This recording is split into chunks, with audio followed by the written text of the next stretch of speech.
All out here, and all the corporate board members that came out. And here's some of the folks that we have for ops: Alan Feisty and David from Resource Management, and his next thing. He's actually, what's that? Oh yeah, Twain, you're hiding. And thank you for the great tour. You know, letting us go see the work we're doing out there on the nav block. Wow, there's a lot of remotely operated, so they can see. It's interesting work. And then your welder, we're flown over to go do some man basket at that page.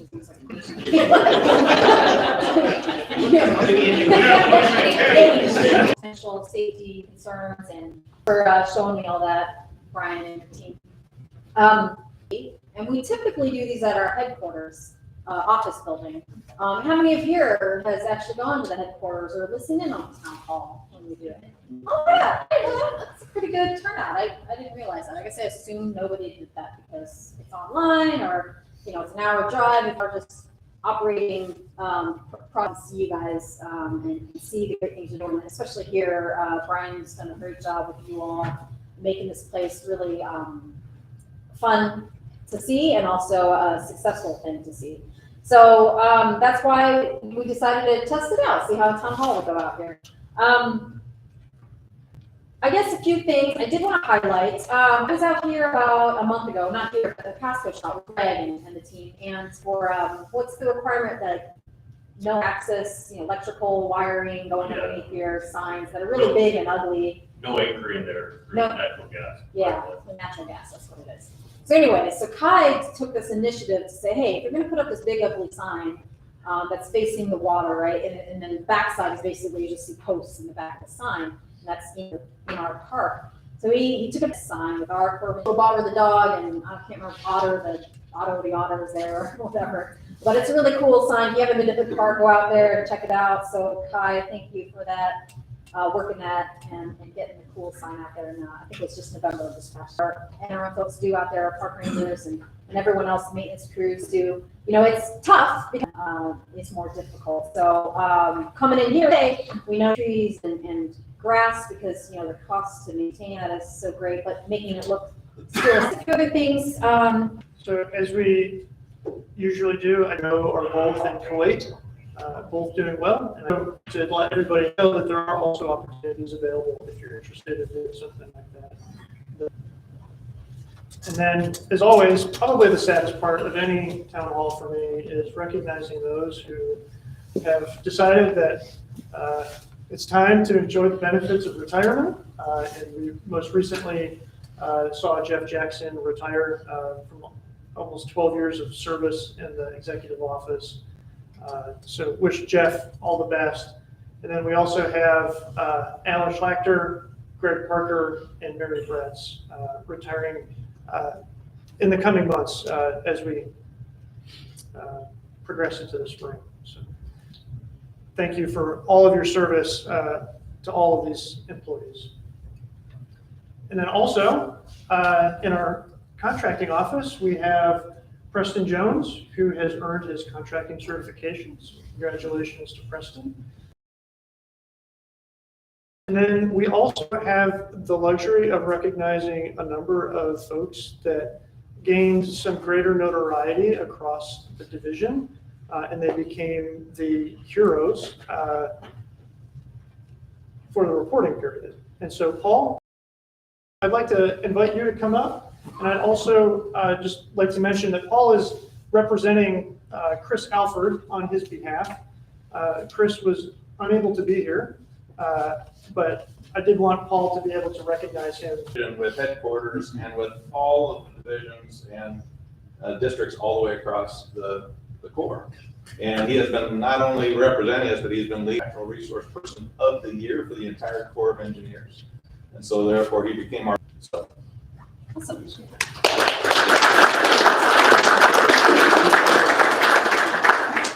And then Ron, I'd like to invite you to come down, and Kate. you would.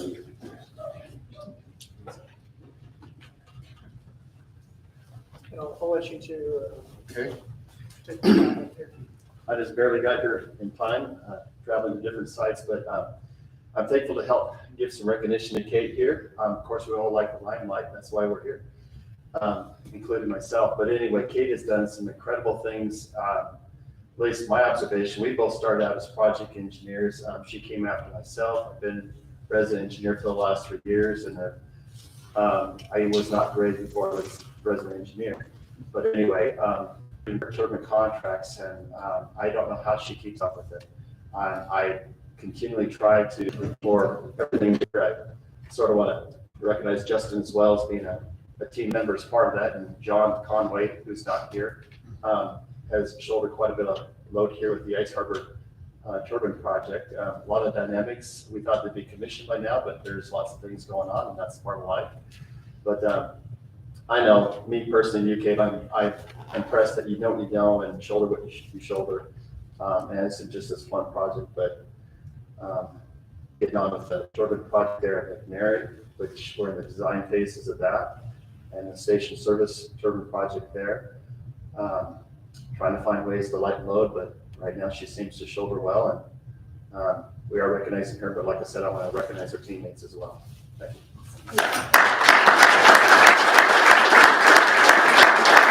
We also have two other individuals that we would like to recognize today. So the first is Greg Watson. Watson. I'm not Greg. I'm Greg.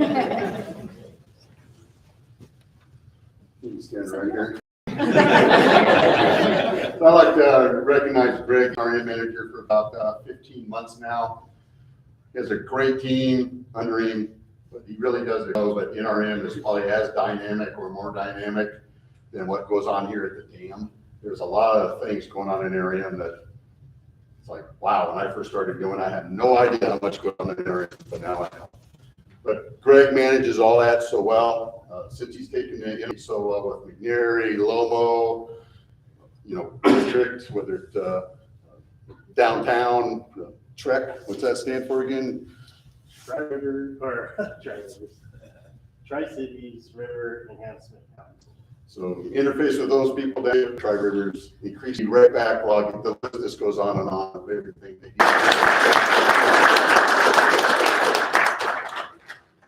He's here today.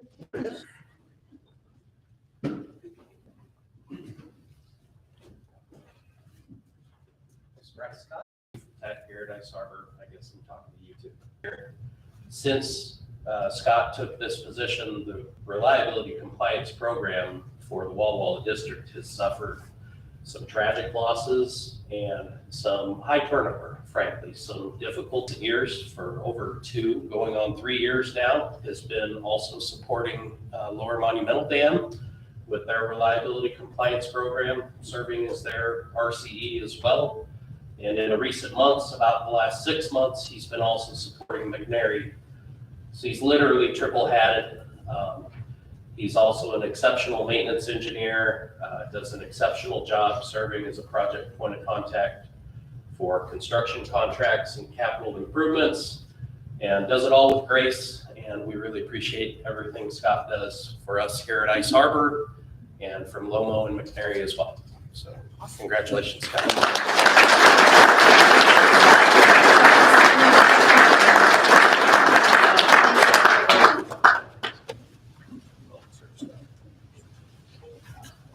And then we have a very special award today. I'd like to ask Jeanette to come up, stand here in the middle.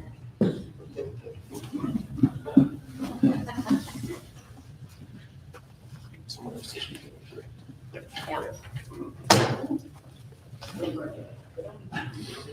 Not yet. Sure. So unless you want to make any remarks on that. Yeah, let's do a month, huh? I'll do a quick remark. So as a lot of you know, Jeanette was our OPM at Lower Monumental for quite a while, 3 years or so. She also served in at MWD and helped us out with some asset management work and how we're looking at nav block operations and remoting and how are we going to try to do that in an effort to, people always know I'm a cheapskate, I'm always trying to save money. And Jeanette was looking at real hard, can we save money by remoting those facilities? It turned out we couldn't, and that's okay, but we got to go look. Yeah, I see people clapping in here, that's good. But the key thing to note about this award is I did not put you in for this award.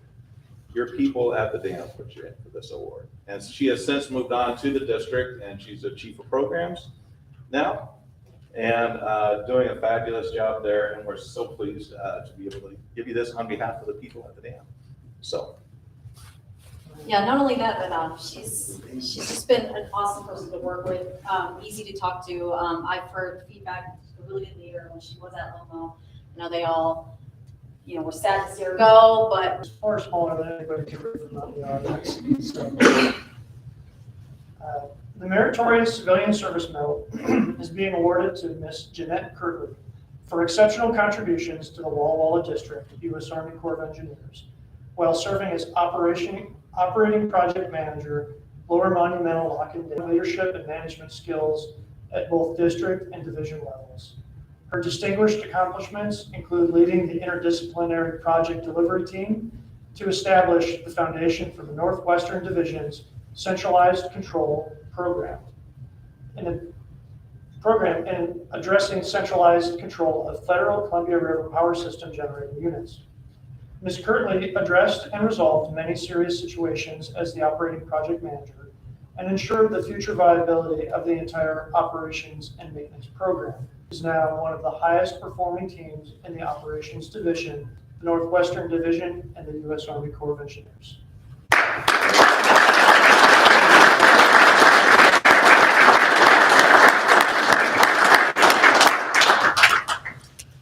I'll turn it back over to you. We have some fairly big events coming up, so I'll let you talk about what we have coming up here in the near future. yeah, that's great.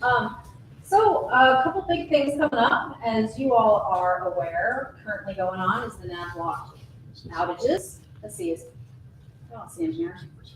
Nope, okay, that's okay. Ken's not here, but yeah, so we have a few nav block outages going on, as you know, right here. We've got some work going on that you guys just showed me out yesterday. I was out at McNary. And then next week, we have actually General Van Ups, our division commander. He's coming down to see, oh, there he is with that. Hiding from me. I was going to have you talk a little bit about the Not General Bennett. What's that? No, not General Van Ups. Ken, hopefully. But yes, we have General Van Ups coming on Monday and Tuesday. As you know, he'll be here on Tuesday. And then on Monday, he's going out to Little Goose and Lomo and Little Goose. So big day, long day for him. And then coming out here on Tuesday. So it'll be great to show opportunity for y'all to showcase the great work that you all do and individuals and folks that work out here. So let's see. Alan and I are going out to, as we do twice a year, to do some congressional visits, and that's just to talk to them about the things that we as a district are doing. So anything you want to say on that, Alan? No. Okay. And then the last thing, I'll bring up James Glenn. Where's he? James, we're going to talk about small business initiative. So James Glenn here with Office of Small Business Programs. I'm standing next to this poster here that our folks in public affairs put together so graciously. We have not had a small business industry day since 2019 due to the whole COVID things. And so the question is, what is a small business industry? This is a chance for us to engage and vice versa with industry to engage with our teams, with our engineering and construction, with Ted's attorney's team here, with contracting, all the different programs in our area, things like that, to see what we do. Predominantly for contractors, obviously the target is for small businesses to get engaged and to basically to execute the work that we have coming up. You've already heard about there's a lot of work that's coming through here with the bipartisan infrastructure law, with the infrastructure dollars that are coming through. We're anticipating that this year, 23 and 24, will be the biggest years as far as contract outputs that we've ever had, as far as obligations dollars on contracts. And so we rely heavily upon industry to execute a lot of these missions that we have. And we've seen historically across the core a significant reduction in small businesses and overall industrial base shrinking. So that's what this is for. It's an engagement, it's an opportunity for the industry to come out, actually meet across the table face to face, hear about what we do, hear about the opportunities we got coming up. And we're still happy to have it back again. It's been since 2019. So again, it's going to be on March 29th, right across the street from the headquarters at the Marcus Whitman Conference Center. Let's have the industry day. Kind of like Involvement into the conference center. Right, so it's representation from all the different programs, from program offices, TJ Fischero for the DPM side of the house will be talking about contract opportunities that we're forecasting out. Ted Turney and his team will be for contracting, talking about things that they have that they perceive as far as maybe weaknesses or strengths or maybe some changes that are going on out there. I'll have representatives from the Small Business Administration coming out to talk about legislative updates with different things that have been in law. They're coming down the pipe or maybe have just recently been enacted. And our team. So we're not just deaf to what's happening out there. So it's a great event.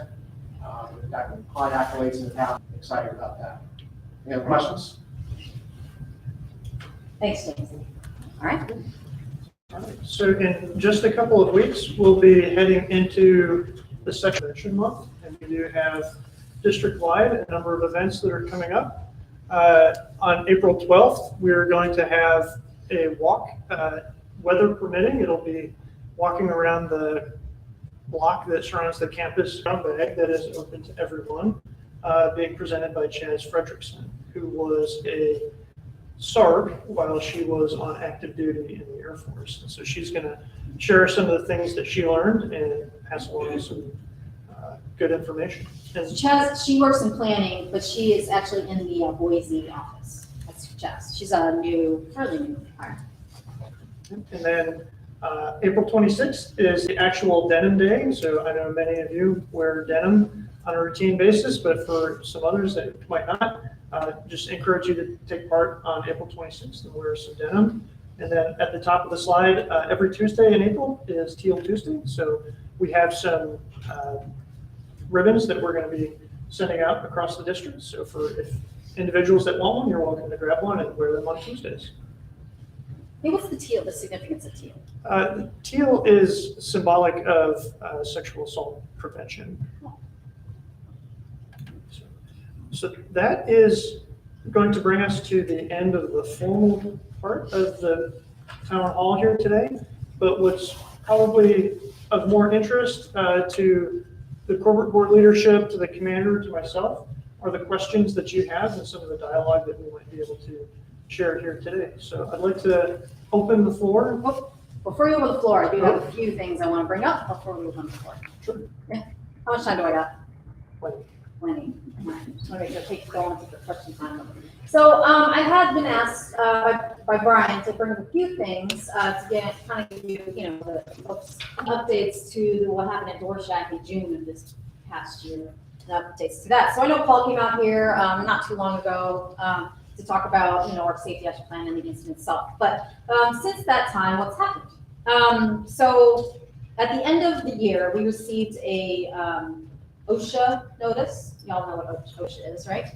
So the Occupational Health Administration informed us that they had been doing their own investigation. So they had finished their investigation and informed us, hey, you have that violation whereby our employee was exposed to carbon monoxide due to the use of a gasoline-powered machine. And so in a poorly ventilated area. So we researched that, we looked at the notice, we read through the documentation, put together a team, discussed the actions that we needed to do to take corrective action. And so, and then we discussed it further, the team discussed it further with OSHA and other people that we needed to talk to on it. And so in the end, we took corrective action and we purchased, or we have on purchase, a 480 volt electric power washer that is now the only washer that will be authorized for use in the town. Is there anything else you want to add to that? Yeah, and that's also, the thought would be the pressure washer we use anywhere in the inside should we need to be using a pressure washer, but basically eliminating the potential for gas emissions for working on the site. So, OSHA accepted it and closed the case. Accepted our abatement team. So safety, of course, is the utmost importance to us and, to the district. And this is, one of those things that we're doing as well as the continuing actions that we have at the division with the accountability. Do you have any updates on accountability, Maria? Yeah, we are still awaiting the accountability policy from Northwestern Division. We have seen it, there's been comments, but we started moving out as a district anyway. We have some draft documentation that Brian, as the chief of maintenance COP, has been working on. And we're making some pretty good progress. We're kind of held up until we get the NWD policy, but we're thinking we're getting something pretty good together in the short term here. Okay, yeah. So those are the latest updates on that. All right. So the other question that was asked is more related to contract. And I'll probably have Ted answer this question, but the question was, are there any changes coming for the service contract limit of 2,500? So Ted, would you like to come up and answer? Yeah, certainly. So first of all, thanks for the question. The GPC card is a huge deal for the district. Annually, about $9 million in the district is spent towards government credit card purchases. We have monthly meetings. I plan on getting in front of the group in April to talk about some of the issues and challenges that we face. And the goal is always to build something better and work with each of our participants in the program. Related to the $2,500 threshold, I know that's low compared to supply purchases. Unfortunately, that's not in the U.S. Army Corps of Engineers' hand or the Army's hands. It's actually in the hands of Congress. So that complicates it quite a bit, and it's tied to the wage rates associated under service contracts. So Congress passed a law, the Service Wage Contract Act, which says essentially over $2,500 are mandated wage rates. And so when the credit card is used over that threshold, those wage rates kick in, and that challenges our ability to readily make those purchases. So that's probably a lot to take in, but I understand the importance of the program, and I want to advocate to continue to communicate and work with us in contracting because we want to make it successful for you out here on the site. Hope Thanks, that's helpful. Ted. Yeah, any questions of Ted on that? We got one back there. Hi, Ted. I was hoping I could get out of this pretty quick. I don't understand what the conflict is with paying a higher wage rate with a GPC credit card. If you have a fixed price quote, what does the wage rate have to do? How does the wage rate complicate making the purchase with the credit card? That's a great question. It essentially comes down to being able to monitor those rates, check those rates, and validate that. So it's not about just purchasing it, just like our big contracts. We have to go out on site working with our Office of Counsel and do interviews and check to make sure people are being paid those wages under those rates. So if you were to make those purchases, you would need a plan to go out and check the performance in those rates. Ask away while he's here. Any other contracting questions in general? Or you can email me. So you're great at it. Yeah. All right, thank you, Ted. All right. Okay, the other question is, are there any further discussions going on regarding paying lower graded positions higher salaries to help with our retention problems? So I reached out to Jamie and Paul to help me answer this question. And, I could answer it but I am going to turn it over to Paul and Jamie here in a second. But what we're doing to help with, and it's not just an operation, it's a whole district concern that we have with retention and talent retention, as we're really using the 3R incentives. You all have probably heard of the 3R incentives. One is recruitment, relocation, and retention. And these incentives, basically, the recruitment is for only new USACE employees. It doesn't go towards like a USACE employee, a prior USACE employee. So recruitment incentives is just for new USACE employees. Relocation ones, that's when you move PCS or something, it's paying for your PCS move. Retention, that's paid when an organization has a special need for the employee service, given mission and employee competencies. So those are the 3 R's that we use to help retain and recruit employees. Now, operations, Paul just signed, in February of 2023, he just signed a recruitment strategy implementation guidance for operations. So Paul, why don't you talk about the strategy? Okay, I might pull Jamie up here just to stand by me here, as she was the lead author, of course, but of course I didn't sign it. So here's policy, bottom line. Okay, we put this together. We started seeing things around the district. Guess who the hardest people to recruit out to the projects are? People under GS9, right? People, lower paid people, those are real hard to get. So how do we get those people?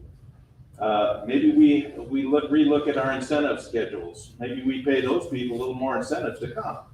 You know, when you're going out to Lower Monumental, you're going out to Little Goose, those areas where it's difficult to get to. It's difficult to find places to live in those types of areas. It's very hard for people at the lower grades to get there. So we're relooking at that. We're relooking at other positions that also what positions are really hard to hire and hard to retain. So we're looking at how do we retain those better. We're getting out of the realm of just throwing a job out on USA Jobs and say, hey, everybody come to us. We're the government. We're great. We're starting to have to go out and get people to get some of these positions. We have to go out and look for them. They're not all coming to us anymore. So how do we do that? So there's a number of things in here that we talk about. So we did the problem analysis. You know, even when we give people a retention incentive, yeah, we'll give you some money to stay. A lot of them aren't staying. Why is that? Let's figure that out, right? Let's see. There's a couple other things that we wanted to chat about. Oh, other thing we keep doing. What do we do amongst projects? We steal each other, right? So maybe someone will go from Lower Monumental down to Ice Harbor. It's closer to Tri-Cities, closer to where they live, right? So everyone's stealing from each other. So it's hard for us to increase our staff because we're moving people around. We're moving all that work for the government before. And again, that's part of the recruitment incentive. What about hiring people with advanced, GS7? Can we bring them in as GS7 step 4 instead of GS7 step 1? How do we get people to want to come, want to stay, and want to work for us? Now, we can't use incentives in obligated positions. As a lot of you know, in operations, we don't pay PCS for everybody anymore like we used to. And so how do we get people in when we do that? So this is what these things address.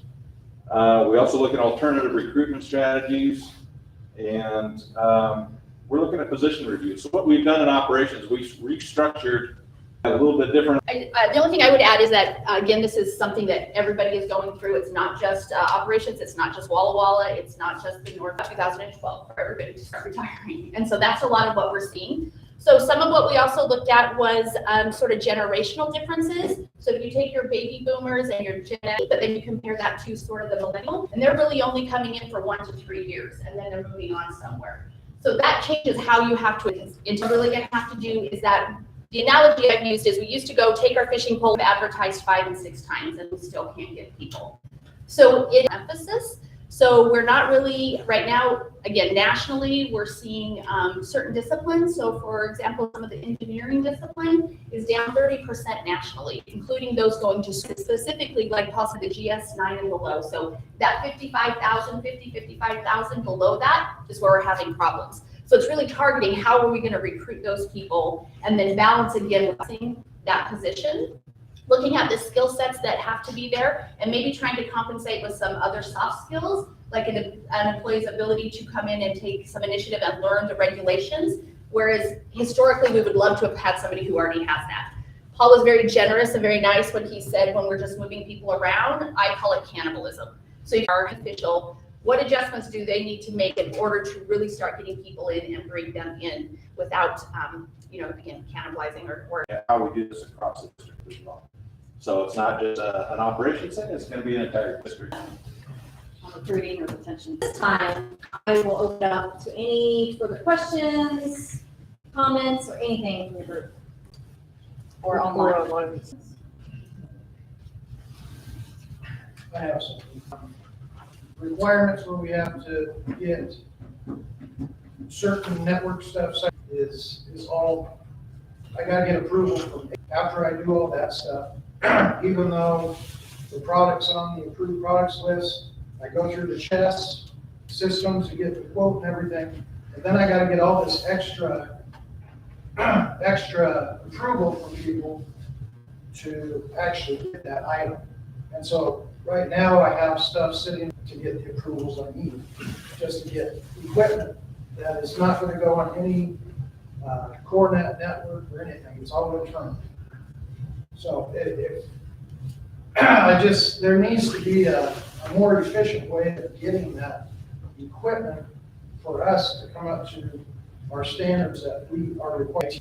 And she finally got it SCADA SO approved for the same exact item on the checklist. So it's somebody else that's now got to give me approval, even though it's all on the approved products list. And I got to give that back to the checklist people. I mean, it's just, like I said, I've been waiting for this thing for months. So my name's Alan Weiser. I don't know the answer to that. Is this something that Dustin can help us with? Yeah. So I'm Rich Collins, I'm the MSO. You probably, who was it that asked the question? Right. Okay. You've probably been working with Dustin Josh, and he's our IT planner for the district. Have you been working with Dustin? I've just been talking with Lydia. Yeah, Lydia talks to Dustin. Okay. You're right. Okay, actually, one of the things we did is we had Dustin actually write down that process all the way through. He had an entire flow chart. It starts right about here and ends about right about down there. We recognize it. We've been working with the IT headquarters. What law says that we have to go through this process. Is it going to be fixed tomorrow? No. Is it identified? Yes. And I'm glad that Lydia's helping you, Dustin, but it's use states wide. And it's all about, we had an audit probably about 4 years ago, and that's one of the things they wrote up. They said we weren't following all the procedures in order to, get IT equipment. So that's one of the problems we ended up having. So as a result of that, they went back to the book and said, oh, you guys got to do all of this. So we have identified it, and I do appreciate you bringing it up. Is there something that we can do to speed up each step so that we don't have this challenge with it expiring? I don't know yet. Like I said, first process. What I mean by that is somebody will push ahead and go ahead and sign something. But what we really need to do is they're just doing what's by law, what's required. And do this. Okay, so we are gonna- And I'll just, the other thing I'll say is just to digress a little bit. The only reason we're able to have the town hall out here is thanks to Rich and mission support and the work with you guys, because 3 years ago, we couldn't have this town hall because we didn't have fiber out here.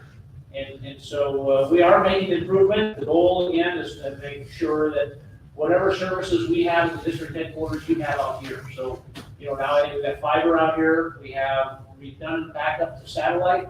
So they're having some struggles, but at least from our vantage point, so thank you. Really cheap. Oh, yeah. All right, what else? Good question. Anything else? I guess speaking of CFMs, they're working on And they assured us that they felt our pain, although I don't think most of them use the CFM system, and that's happening again. I know that my programs folks use CFMs on a daily basis. Last week was finding out where I get things done. I think headquarters is aware of it. I think senior leaders was because of that, a result of that, trying. One of the most talked about topics was points that we're going to utilize for the upcoming season. So, to answer that first question, we do have talking points that PAO they gather, and we will make sure that we share that with all our OPMs, I'd say is, and Alan, maybe you can speak to this as well, is, we continue operations as we are. That new Murray Inslee report that came out last fall, and then with the new WRDA that just got published, what we thought may or may not be in I think if you're gonna talk to the public, the answer is we do what Congress tells us, and right now they're not telling us they're gonna take out the dam. So, I think for all of us, generally, normally, it's business as usual for what we've been doing, for the last, we're meeting the goals and objectives of our organization as well as the national. Of all the different facilities for various reasons, and all is, everyone's finding out it's a lot more complicated than they thought. It's not the loss of the benefits. So people at Washington DC level are starting to understand how complicated it really is. And that may be why it's been quieter now than it has been, a couple of years ago. So these tours that we constantly give and we bug you guys out in the field for is paying off. So thank you for that.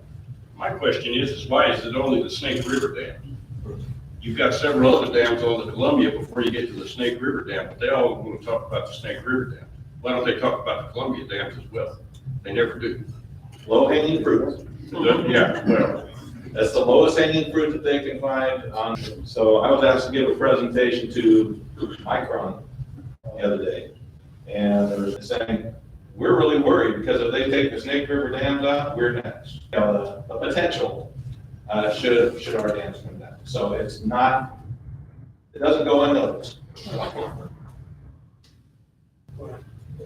On that note, I ask this often, but I'd like to see movement on it. When are we going to lobby as hard as the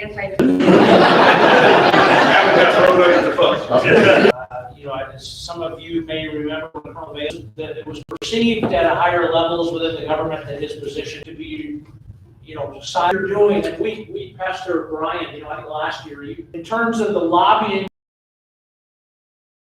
that you're talking about, I don't think you're going to see us doing that, but I think the best thing that you can do is help with these engagements, like you guys are doing with the public when they come and they go camping, or if they come here to the visitor center, just being friendly and helping them understand the reality. And we are continuing to bring Pacific Northwest Waterways Association here. The Assistant Secretary of the Army for Civil Works was here 3 times last year.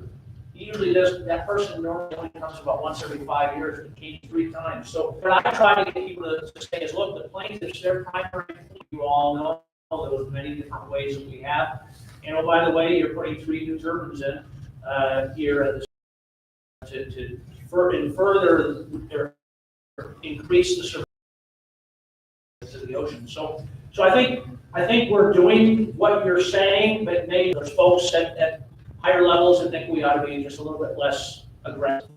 Yeah, so when I came here, I was also questioning, because when I came here, what I was told was, oh, we're not allowed to talk about the Lower Snake River dams, and we can't, if there's anything that comes in the news, we have to go through division. I was like, heck no. This is my district. We can talk about the great things that our folks are doing out at our dams. And so we had I had a frank discussion with leadership at the division. And I said, hey, we're perfectly capable of talking about how can we tell our story, enable fish passage, the turbine to help enable fish passage and make our fish more. It's basically to one avenue of lobbying, as you call it, is to just lobby, in my mind, to include the other things that he just mentioned, right? With our park rangers going out and talking to the public, like you mentioned, wanting those talking points, so you know what you can say to our public. You all hosting VIP tours or any sort of tours, and then the people who actually can lobby, right, is our PNWA, the commerce partners that we have, the river users. Those folks are the ones who actually do go to Congress, and the elected members and those appointed officials who are the ones that make those decisions on whether the dams change or stay. So I would ask, so that's what I would say, is I would just continue doing those VIP tours, reaching out to local communities. And I'll call it educating and informing, not lobbying. It's something that you can do at the individual level. It isn't something that is the sole responsibility of the district. There is nobody that knows more about the benefits of these projects than the people that work here. So you, at the individual level, or pull you into an argument, but you know what these projects provide, and you can share that with them. We should be as rabid. The good news is that you're not seeing any, I would say, credible movement to actually taking the dams out. You do have some plaintiffs that say, well, give me a backhoe and I'll take out the earthen part in 6 hours and we'll have the river flowing. We're not seeing anything along that line. We're not seeing Congress weighing in with either authorizations or appropriations of funding to do this. So I think right now we're in a relatively good position based on what Governor Inslee and Senator Murray realized as they spent about 9 months looking at the effort. So I think we're in a relatively good position, and I wouldn't agonize too much about whether you're going to have a job in 3 to 5 years, because I don't think you're going to see that much change. Thanks for the question. Yeah, we have about 10 minutes left, so let's do 2 more questions. I'm fairly new with the Corps. I only started last March. Started on Global and moved here. Welcome. So I'm still learning a lot about all of this.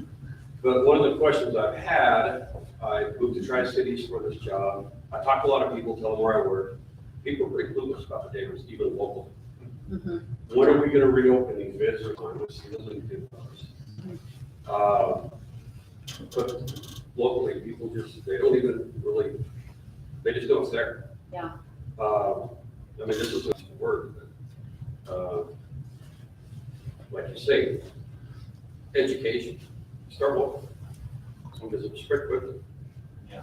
One of the things the commander and I did just a week or so ago, we went to Whitman College and we talked with out to high schools. Chris Beery and I are fish biologists in the district for Ops. We've been going out to high schools and giving presentations. We've been starting to bring people out.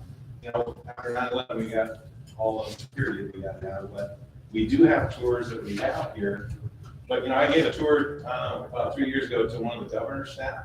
Said she wanted a tour, and she grew up in the tri-state. I know what you're saying. It surprises me how You see anything, part of what detours people is a fence, they gotta check. Not the way that I see it with security issues. Well, it is open. Move the keys. It's open, it's just a secure project. I've got a passive lobby, and it was brought to me by somebody else. People watch eagles on their computer and stuff like that, having babies and stuff. Why don't we have cameras for these fish ladders so that people can see how many fish are actually going through? Broadcast all of that over the internet. They can't deny it. There's fish going through. I was just at Lucky Peak last week, and they had to get a couple trail cams for security reasons. It's a vandalism and that. But what ended up kind of being a byproduct of that is they were seeing like bobcats and foxes and deer and raccoons, and all people go harass the bobcats or something. But still, they post the pictures on their Facebook website. And that's cool. That attracts people to the project. So. If you've got live cam and you've got data from the day before, how can people deny it? So Vaudeville I Dam, think that's a good idea. Yeah, Vaudeville Dam has one, and they update it every 2 seconds or 3 seconds. So PAO is here, we're talking, so you're talking right to the PAO office, that's great. Well, I want to ask you, I mean, is there anybody in Ice Harbor that's willing to spearhead that effort? I'm not trying to push dump the chumps, but I mean, there's some level. I'm not a computer guy, I'm an electrician, I can set up the equipment. Yeah, no, I got you, but I mean, there's some things that we can take care of at the local level. Right. Right. So I saw Kai raise his hand. Hi, not there. So no, totally. Yeah, I would just check the security piece if there's any security, and then if not, that'd be awesome. I mean, I don't know, I used to live in DC, but they had they called the birds, Mr. President and First Lady, these eagles, first time coming back to the Arboretum, the forest out there in a long time, and so they have a live cam. And like you said, you can watch some babies grow up and have them feed and all this stuff, and it's pretty cool to watch. I don't know why that's fun, but it is. First thing we do, even though they're in a fence, we take away their cell phones.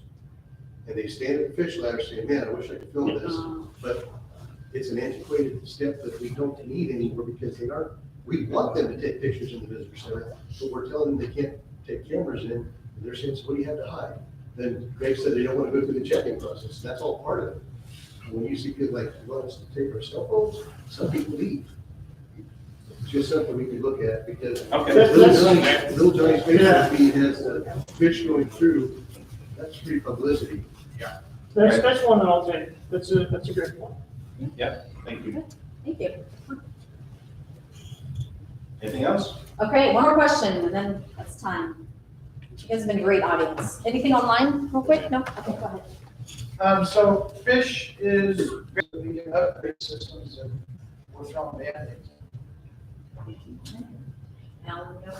Well, it'd be good to know, so we spent a lot of money, Columbia River fish mitigation money, putting all these systems in. There's an acknowledgement that we haven't quite figured out how to maintain, and in your case, that you suggested is capital reinvest to keep them up to par. I don't know about the specific that you're mentioning. If it's, I presume it's not joint funded. No, the Fish and Wildlife Joint. So in the case, it's working with Bonneville Power Administration to get the joint match. So, my first time, 10, 15 years ago, here, we had no problem getting the BPA match. We couldn't get the appropriated match. Now the pendulum has swung in the opposite direction. We can get the appropriated and not the BPA match. So, maybe you can articulate better than I. All right, what's the asset really quick? So, A simple pump. Victoria Richmond can work with Brian and find money across the district if you don't have enough funds within your routine budget. If we start to talk about a larger asset that's gonna start going hundreds of thousands, like more to like $200,000 to $500,000, that makes it a little more difficult. Right now, there's a lot of discussion going on in the region. How do we fund this fish stuff? How do we fund our joint funded assets? So we're talking dam and spillway type assets. This is not, and they both have a say. And then like Alan was saying, there's also this other program called CRIFM, Columbia River Fish Mitigation Program, that's also helping to fund some of the other assets. And so from that, it's working across not just our district and our individual dams, but understanding the priorities of the division and the risk that we've got to mitigate. It's across the entire region. So we're talking the Columbia River, we're talking the Bureau of Rec, who's competing for BPA funds as well for some of that stuff.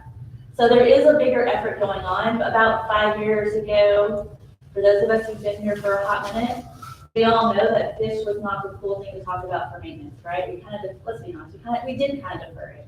And our funding worked a little bit the same way.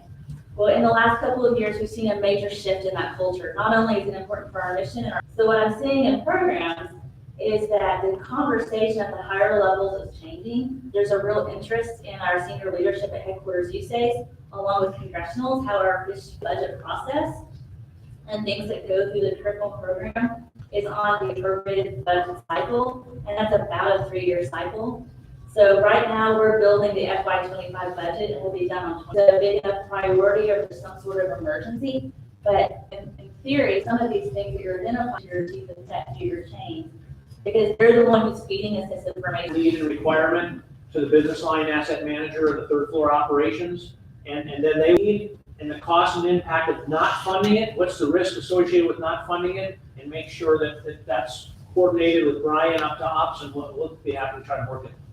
One of the things you find out is people are so engaged in what they do. Back when I was, that if you can say, okay, I need to take this here, and I need to get it, how you get it. You plan it out in your head, get it, work the right channels, and then you can. The last thing I just want to bring up, and it's completely not related to anything we talked about today, but I felt it was important because it had recently come up through my commander's inbox.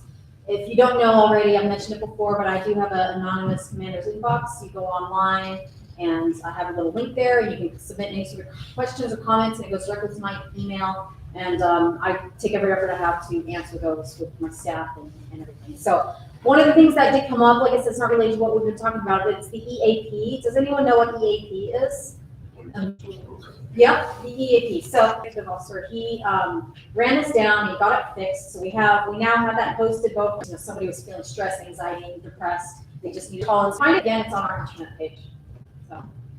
So anyways, thanks again for having us. And is that it? That's it. That's it. All right. You have corporate board members sitting all here. How do you feel about having